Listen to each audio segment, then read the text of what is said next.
Hello बच्चों, welcome back to the channel. क्या हाल चाल, कैसे हो आप सब? आई होप आप सब बढ़िया होगे, अपना अपना पढ़ाई अच्छे से कर रहे होगे। सो गाइस, लास्ट क्लास में हम लोगों ने खत्म किया चैप्टर 8 कंट्रोलिंग, और इसी के साथ हमारा पार्ट ए खत्म। अब हम लोग स्टार्ट करने जा रहे हैं आज से part B, chapter number 9 financial management. तो चलिए स्टार्ट करते हैं, समझते हैं इसको और देखते हैं क्या है इस चैप्टर में।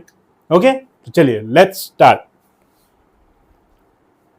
एक सेकंड बस रुक जाइए। आज का चैप्टर आपका चैप्टर नंबर 9 जो कि है आपका फाइनेंशियल मैनेजमेंट। ओके, देखो फाइनेंशियल नाम से पता चल रहा है पैसे की बात होगी, यस और नो। मनी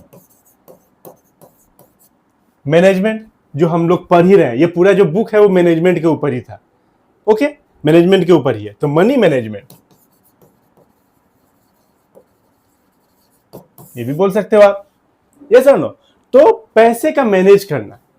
ओके, आप एक फाइनेंशियल मैनेजर हो, आप पैसे की मैनेज कैसे करोगे? आप एक बहुत बड़े कंपनी में हो, तो आपको देखना है कहां से पैसा आएगा, कहां इन्वेस्ट होगा, हम कितने परसेंट डिविडेंड देंगे। ओके, जो शेयर खरीदे हो, तो हर चीज, ये तो मैं जस्ट एक एग्जांपल दे रहा हूं, अभी डिटेल में हर चीज पढ़ेंगे। तो हर चीज पूरा पैसे को कैसे मैनेज करना है, लोन कहां से लेना है, पार्टी को कब कितना पैसा देना है, सप्लायर्स को देना है, वर्किंग कैपिटल है आपका डे टू डे एक्सपेंसेस के लिए, आपका long term finance, short term finance, हर चीज आपको मैनेज करके चलना है। आपने जिससे लोन लिया है उसको इंटरेस्ट देना है, उसको चुकाना भी है प्रिंसिपल अमाउंट। तो हर चीज आपका जो स्टॉक या इन्वेंट्री है वो भी पूरा रहना चाहिए, रॉ मटेरियल का शॉर्टेज नहीं होना चाहिए। तो हर चीज आपको लेके चलना है, सैलरी वगैरह टाइम पे देना है, ये सर नो। तो हर चीज, एवरीथिंग ए टू जेड, हर चीज आपको फाइनेंस से रिलेटेड संभालने आना चाहिए, ये सर नो। तो इस चैप्टर में यही है, कैसे संभाला जाता है, कैसे संभाला जाता है। तो चलिए अच्छे से देखते हैं, पढ़ते हैं, समझते हैं, कॉन्सेप्ट समझना जरूरी है। ओके, तो चलिए स्टार्ट करते हैं। मीनिंग ऑफ बिजनेस फाइनेंस, पहले एक टॉपिक है बिजनेस फाइनेंस। ओके, उसको देख लेते हैं, उसके बाद फाइनेंशियल मैनेजमेंट इसके बाद वाला टॉपिक है। देखिए, बिजनेस फाइनेंस, बिजनेस में फाइनेंस करना, बिजनेस में पैसा लगाना, निवेश करना, इसी को बोलते हैं business finance. Business finance refers to money required to carrying out business activities. Finance is considered as the life blood of any business. Business finance, जो पैसा हमें बिजनेस में, बिजनेस स्टार्ट करते समय लगाने के लिए होता है, वो बिजनेस फाइनेंस कहलाता है। ओके, बिजनेस फाइनेंस के बिना कोई भी बिजनेस स्टार्ट नहीं हो सकता, चाहे वो छोटा बिजनेस हो चाहे वो बड़ा बिजनेस हो, ये सुनो। एक चाय की टपरी के लिए भी आपको फाइनेंस चाहिए, पैसा चाहिए, और एक बहुत बड़ा फैक्ट्री आपको खोलना है करोड़ों का, फिर भी आपको पैसा चाहिए। पैसा तो चाहिए, फाइनेंस तो आपको करना होगा, चाहे छोटा करो या मोटा करो। ओके, तो वही चीज लिखा हुआ है, ध्यान से पढ़ना, सिंपल लैंग्वेज में है। Business finance refers to the money required for carrying out business activity. Business activities को कैरी करने के लिए, चाहे आप नया बिजनेस स्टार्ट कर रहे हो, चाहे उस बिजनेस को एक्सपांड कर रहे हो, एसेट खरीद रहे हो, ओके, हर चीज के लिए आपको क्या चाहिए? फाइनेंस चाहिए। Finance is considered as a life blood of business. जैसे एक इंसान खून के बिना जिंदा नहीं रह सकता, अगर शरीर में खून ना हो तो जिंदा नहीं रह सकता, वैसे ही बिजनेस पैसे के बिना, फाइनेंस के बिना जिंदा नहीं रह सकता। Okay, every business enterprise whether big और small need finance to carry on its operation, day to day operation, working capital, बिजली का बिल भरना है, सैलरी देना है, ओके, चाय पानी का खर्चा, फिर उसके बाद बड़े बड़े खर्चे, डिविडेंड देनी है, इंटरेस्ट देना है, रॉ मटेरियल मंगवाना है, एसेट खरीदना है, कुछ मशीन खराब हो गया है, हर चीज फाइनेंस पे टिकी हुई है। ओके, तो चाहे वो छोटा बिजनेस हो या बड़ा बिजनेस हो, कोई 10,000 इन्वेस्ट कर रहा है, कोई 10 करोड़, कोई 100 करोड़, कोई 1000 करोड़। ओके, फाइनेंस तो चाहिए ही चाहिए। चलिए आगे बढ़ते हैं, आप समझ में आ गया। तो ये एक छोटा सा फाइनेंस के ऊपर था। हर चीज आपको देखना है, डेट कहां से आपको लेना है, ओके, सेविंग कितनी करनी है, फाइनेंशियल प्लान कैसे बनेगा, इन्वेस्ट कहाँ करोगे, टैक्स देना है, इनकम है, प्लानिंग है, डिडक्शन है, बिल्स है, हर चीज फाइनेंस में आता है। यस और no?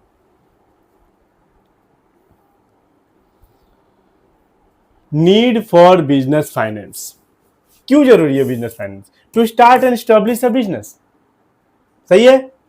To run day to day activities of business like payment of raw material, salary. ये सब नो, एक इलेक्ट्रीशियन आएगा, खराब हो गया कुछ लाइट वगैरह, वो मान लो वो आपका काम करेगा, वेजेस लेके जाएगा। ओके, सैलरी देना ही देना है आपको एम्प्लॉइज को। To modernise, expand and diversify the business. आपको अपना बिजनेस को थोड़ा मॉडर्न बनाना है, आजकल यही जमाना चल रहा है।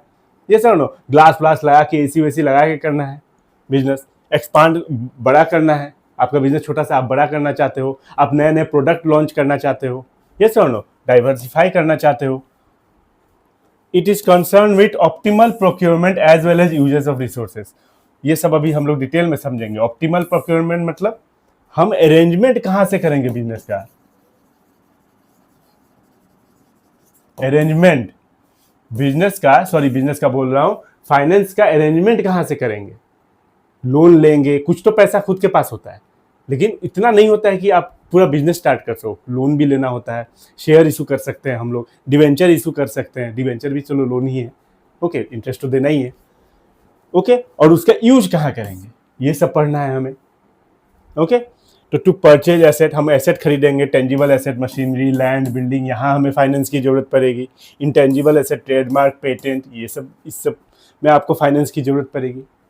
ये सर नो, तो फाइनेंस की जरूरत, नीड फॉर बिजनेस फाइनेंस, ये चार पांच चीज है आपको यहाँ बिजनेस फाइनेंस चाहिए, ओके। पैसे चाहिए यहाँ, ओके। आई होप आपको समझ में आ गया होगा बिजनेस फाइनेंस का कॉन्सेप्ट। ये था आपका नीड और ये है आपका छोटा सा एक डेफिनेशन कि लाइफ लाइन, आप लाइफ ब्लड बोल लो, लाइफ ब्लड बोल लो, या lifeline of business, okay. Finance के बिना कुछ नहीं हो सकता है। चलिए, आई होप आपको क्लियर हो गया होगा। अब आगे बढ़ते हैं। आगे है आपका टॉपिक फाइनेंशियल मैनेजमेंट, जो कि चैप्टर का ही नाम है, फाइनेंशियल मैनेजमेंट। अब मैनेज कैसे होगा एक बार पढ़ते हैं, फिर मैं समझाता हूं। Financial management is concerned with management of flow of fund and involve decision relating to procurement of fund, important, investment of fund in long term and short term asset, and distribution of earning to the owners। तीन चीज आया, क्या क्या आया, एक काम करते हैं इसको समझाने के लिए। ठीक है, ध्यान से देखना आप, ओके। एक तो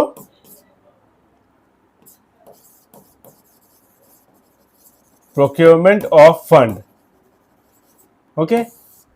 उसके बाद क्या है, इन्वेस्टमेंट और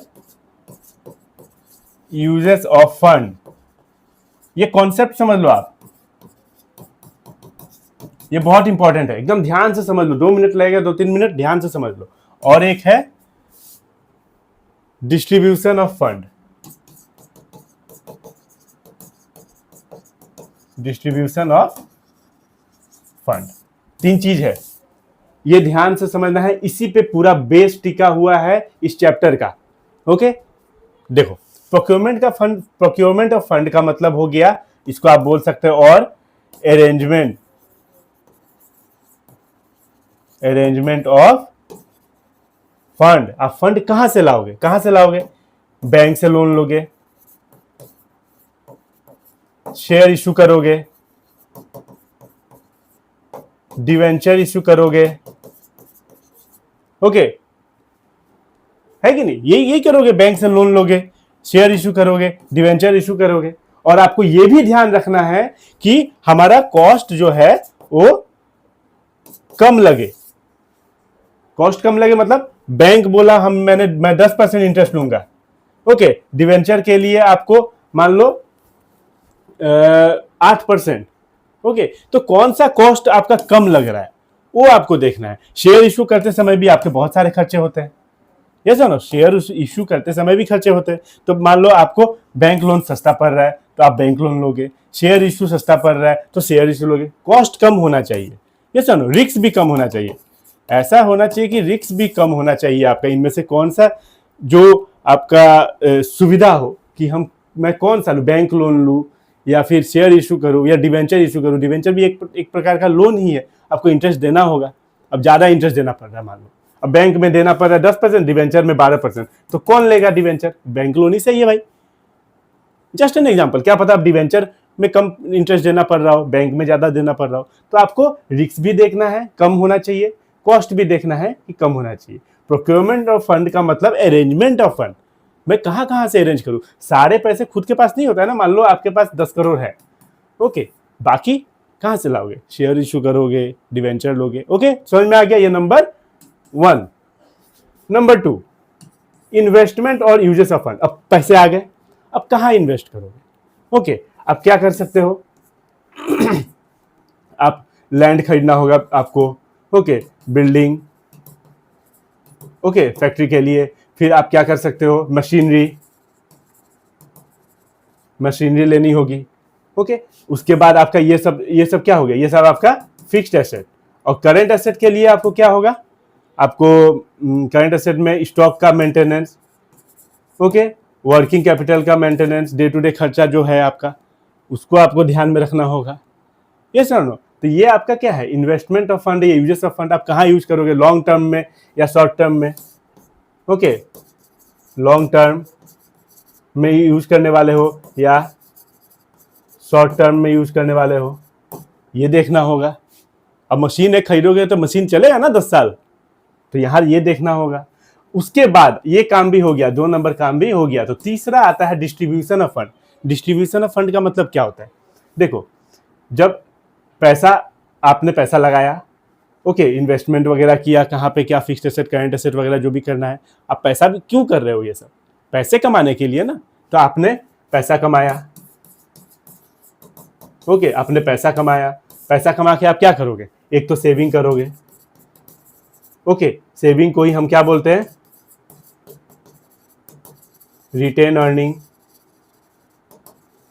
ओके। उसके बाद दूसरा पैसा क्या करोगे? डिस्ट्रीब्यूट करोगे। डिस्ट्रीब्यूट करोगे, किसको डिस्ट्रीब्यूट करोगे? आपको इंटरेस्ट देना होगा। आपने शेयर इशू किया है तो आपको डिविडेंड देना होगा। यस और नो? देना होगा कि नहीं?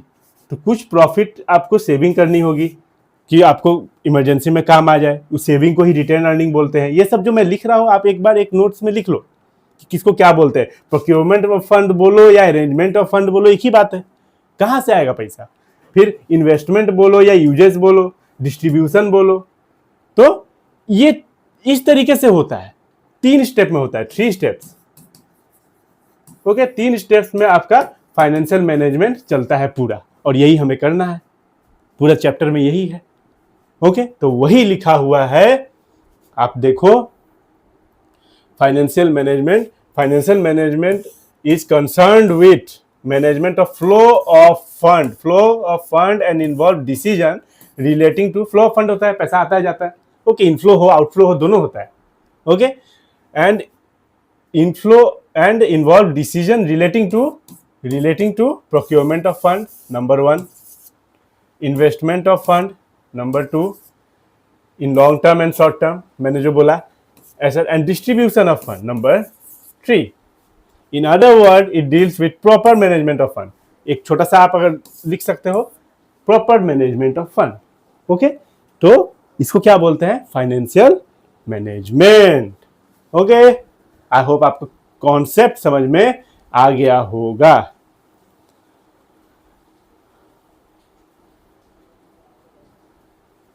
To aspect of financial management, कौन सा? Procurement of fund, uses of fund. इसी को बोलते हैं, क्या था? प्रोक्योरमेंट ऑफ फंड कि हम लोग पैसा कहां से अरेंज करेंगे, और यूजेस ऑफ फंड हम लोग पैसा कहां इन्वेस्ट करेंगे, ओके, कहां इन्वेस्ट करेंगे। तो procurement for optimal procurement, okay. Different available sources of finance are identified. पहले हम पता करेंगे कि कहाँ से हम पैसा ले सकते हैं। खुद के पास थोड़ा है, फिर हम बैंक से ले सकते हैं, शेयर इशू कर सकते हैं, डिवेंचर इशू कर सकते हैं। Okay, and compare in terms of their cost. फिर मैंने जो अभी समझाया, जिसका सबसे कम कॉस्ट रहेगा हम उस पर देंगे ध्यान, एंड रिस्क भी कम जिसका रहेगा उसको लेंगे। यूजेस ऑफ फंड, अब इन्वेस्ट कहाँ करेंगे? Fund procured needs to be profitably invested. ऐसा जगह इन्वेस्ट करेंगे जहां से हमारा रिटर्न हाई आए। कॉस्ट है, कॉस्ट कम होना होगा, रिटर्न हाई होगा, तब तो जाके हमारा प्रॉफिट होगा, तभी ये प्रॉफिट डिस्ट्रीब्यूट होगा ना। ये सुनो, बिजनेस क्यों किया जाता है? अगर ये मार्कर अगर मान लो 10 रुपया का खरीदा हुआ है तो 12 में बेचेंगे ना भाई, सीधी बात है, सीधी बात है। ओके, तो समझ में आ गया? चलो, while dealing with these two aspects, financial management aims to reduce the cost of fund। सही बात है, जो मैंने अभी समझाया, कॉस्ट कम होना चाहिए। Okay, to keep risk under control. Okay, minimize the risk. तो 100% रिस्क खत्म नहीं होता है, आपने पढ़ा होगा क्लास 11 में, लेकिन रिस्क को मिनिमाइज तो कर सकते हैं ना। To achieve effective investment such as fund. Okay, effective investment, ऐसा इन्वेस्टमेंट करो उस फंड का ताकि जितना आपने पैसा लगाया है उससे ज्यादा आपको रिटर्न दे, तभी तो बिजनेस कहलाता है ना। बिजनेस मतलब क्या? प्रॉफिट नहीं होगा आप सर्वाइव नहीं कर पाओगे ज्यादा दिन तक, कितना जेब से लगाओगे। To ensure availability of enough fund as and when required. जब पैसे की जरूरत हो आपके पास उतना होना चाहिए सेविंग, जो मैंने अभी बोला, या फिर रिटेन अर्निंग बोल लो। टू अवॉइड आइडल फाइनेंस, अब इतना पैसा भी नहीं पड़ा होना चाहिए कि पैसा पड़ा हुआ है कोई काम का ही नहीं। ओके, पैसा आइडल फाइनेंस मतलब आपका पैसा एक जगह पड़ा हुआ है ना, उसका यूज नहीं हो रहा है, ऐसा नहीं होना चाहिए, उसका यूज होना पड़ेगा। कुछ पैसे रखो इमरजेंसी के लिए और ज्यादा नहीं, और कुछ ऐसे पैसे पड़े हुए जो कुछ काम ही नहीं आ रहा है उसको इन्वेस्ट कर दो यार। ओके, तो ये आपका, ये सब बेस है। ये सब क्या है? ये सब आपका बेस क्लियर करना बहुत जरूरी है। Okay, role of financial management. Financial management का क्या रोल है? ओके, देखो, size as well as composition of fixed asset. Fixed asset का कितना कंपोजिशन होगा, मतलब कितने अमाउंट का फिक्स्ड एसेट हम खरीदने वाले हैं, जैसे लैंड, बिल्डिंग, मशीनरी, फर्नीचर, ये सब क्या है? फिक्स्ड एसेट है। तो हम कितने अमाउंट का खरीदने वाले हैं? तो financial management play a significant role in determining the size and composition of fixed asset of the business. Okay, पता करना कि कितने का फिक्स्ड एसेट होगा, कितने का करंट एसेट होगा। करंट एसेट नीचे पढ़ेंगे, फिक्स्ड एसेट कितने का होगा, कितना परसेंटेज हमारा फिक्स्ड एसेट का होगा। जैसे मान लो 50% फिक्स्ड एसेट का होगा या 70% का फिक्स्ड एसेट होगा। Okay, for example capital budgeting decision, इसी को बोला जाता है इन्वेस्टमेंट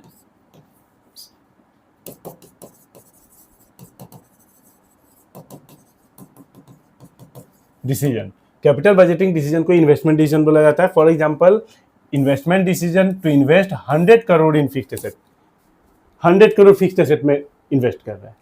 ठीक है, पता कर लिए हम लोगों ने। Okay, would raise the size of fixed assets block by this amount, मतलब 100 करोड़ तो फिक्स्ड एसेट से ही ब्लॉक हो गए। लैंड, बिल्डिंग, मशीनरी, ये सब जितने अमाउंट का आया 100 करोड़ का, फॉर एग्जांपल है ये। ओके, इतने का क्या हो गया? फिक्स्ड एसेट हो गया। ये पता करने में कौन हेल्प करता है? Financial management. दूसरा रोल है क्वांटम ऑफ करंट एसेट। अब करंट एसेट कितने का होगा? It helps to determine amount of current asset as well as its breakup into cash. मतलब करंट एसेट मतलब क्या? Cash in hand. Okay, cash in hand. Inventories मतलब stock and receivable, हमने कुछ चीजें उधार दिए होंगे उसका पैसा आएगा। ओके, तो वो कितने का होगा? amount of composition of current asset depend on the level of investment in the fixed asset। Fixed asset पे डिपेंड करता है कि करंट एसेट का कितना आपका कंपोजिशन होगा। फिक्स्ड एसेट अगर ज्यादा होगा, इतना हैवी अमाउंट का, तो करंट एसेट थोड़ा कम ही होगा, और फिक्स्ड एसेट कम होगा तो करंट एसेट ज्यादा होगा। आप अगर चाहते हो कि आपका कोई भी कस्टमर घूम के ना जाए, तो आप इन्वेंट्री रखो दबा के, स्टॉक एकदम दबा के रखो, एकदम पूरा एकदम। ओके, तो कितने पीस चाहिए आपको? 1000 पीस लेके जाओ, तो आपके पास क्या है? इन करंट एसेट का कंपोजिशन ज्यादा हो जाएगा, फिक्स्ड एसेट का कम रख लो। ओके, क्रेडिट पॉलिसी, ले जाओ भाई, बहुत बहुत माल पड़ा हुआ है मेरे पास, ले जाओ, बाकी में ले जाओ, बाद में पैसा देना। ओके, इन्वेंट्री मैनेजमेंट, ये सब इन्वेंट्री मैनेजमेंट ही तो हो रहा है। तो पता चल जाएगा क्या फिक्स्ड एसेट का कंपोजिशन, करंट एसेट का कंपोजिशन, कौन हेल्प करता है इसे पता करने में? Financial management. फिर amount of long term and short term financing. Long term financing कितना का होगा, शॉर्ट टर्म कितना का होगा? लॉन्ग टर्म मतलब जो हम चुकाएंगे मोर देन 1 ईयर, 1 साल के बाद तक। Short term with in 1 year. Okay, हम शॉर्ट टर्म मतलब शॉर्ट टर्म के लिए लोन ले रहे हैं तो 1 साल के अंदर चुकाना है। लॉन्ग टर्म के लिए लोन ले रहे हैं तो 1 साल से ज़्यादा, मतलब 10 साल में चुकाएंगे। तो 10 साल में चुकाएंगे तो 10 साल तक इंटरेस्ट भरो। 10 साल तक इंटरेस्ट भरेंगे तो हमारा प्रॉफिट कम हो जाएगा, है कि नहीं? अब हम इंटरेस्ट भरेंगे तो हमारा क्या होगा? प्रॉफिट क्या होगा? प्रॉफिट क्या होगा? कम हो जाएगा। ओके, क्योंकि जब हम प्रॉफिट एंड लॉस अकाउंट बनाते हैं, ओके, तो ये डेबिट क्रेडिट, तो यहाँ पे हम इंटरेस्ट लिखते हैं। ओके, इंटरेस्ट, तो हमारा क्या होगा? नेट प्रॉफिट क्या हो जाएगा? कम हो जाएगा कि नहीं? नेट प्रॉफिट कम हो जाएगा, डिक्रीज हो जाएगा। तो वही लिखा हुआ है, financial management takes decision regarding to proportion of long term and short term finance. An organization raise more on long term basis if it want to remain more liquid. ज़्यादा पैसा हाथ में रखना चाहता है तो लॉन्ग टर्म फाइनेंस रहता है कि भाई चुकाते रहेंगे 10 साल तक। ओके, 10 साल तक चुकाते रहेंगे। However, long term debt adversely affect profitability as they are costly as compared to short term. Profit को अफेक्ट करेगा। जितना दिन तक इंटरेस्ट दोगे, इंटरेस्ट माइनस करके ही तो प्रॉफिट आएगा ना, तो प्रॉफिट कम हो जाएगा। फिर आता है आपका breakup of long term finance into debt and equity. अब लॉन्ग टर्म फाइनेंस जो है कितने का डेप्ट होगा? ओके, कितना प्रोपोर्शन का डेप्ट होगा? मान लो डेप्ट होगा 30% या 70%, इक्विटी होगा 30%। ओके, रेशियो क्या होगा? रेशियो क्या होगा ये देखना है आपको। ओके, तो it helps in fixing the ratio between debt and equity in the total long term finance. सही है? डेट बैंक से लोन लेना, डिवेंचर, ये सब डेट ही तो है। शेयर इशू कर दो, ये इक्विटी ही तो है। Okay, all items in profit and loss account. Financial management decision affect all the items in the profit and loss account of the business. For example, use of more debt means higher interest expense in future, and use of more equity involve higher dividend payment. तो ज़्यादा date लोगे तो ज़्यादा interest भरोगे, ज़्यादा share issue करोगे, ज़्यादा dividend देना होगा। देना तो दोनों में ही है। ज़्यादा लोन लोगे, ज़्यादा इंटरेस्ट पे करो, 10 साल तक पे करते रहो, 20 साल तक, 30 साल तक। और ज़्यादा इक्विटी लोगे तो ज़्यादा डिविडेंड पे करो। तो ये सब कौन हेल्प करता है? ये सब किसका काम है? फाइनेंशियल मैनेजमेंट का। ओके, तो बस आज के लिए इतना ही। आई होप आपको क्लियरली सारा कॉन्सेप्ट समझ में आ गया होगा, बेस आपका स्ट्रॉन्ग हो गया होगा। इसके बाद असली चीज़ शुरू होगा। ओके, तो चलिए आज के लिए रहने देते इतना ही। नेक्स्ट वीडियो में आप लोगों को मिलेगा एक नया टॉपिक। तब तक के लिए do like, share and subscribe the channel.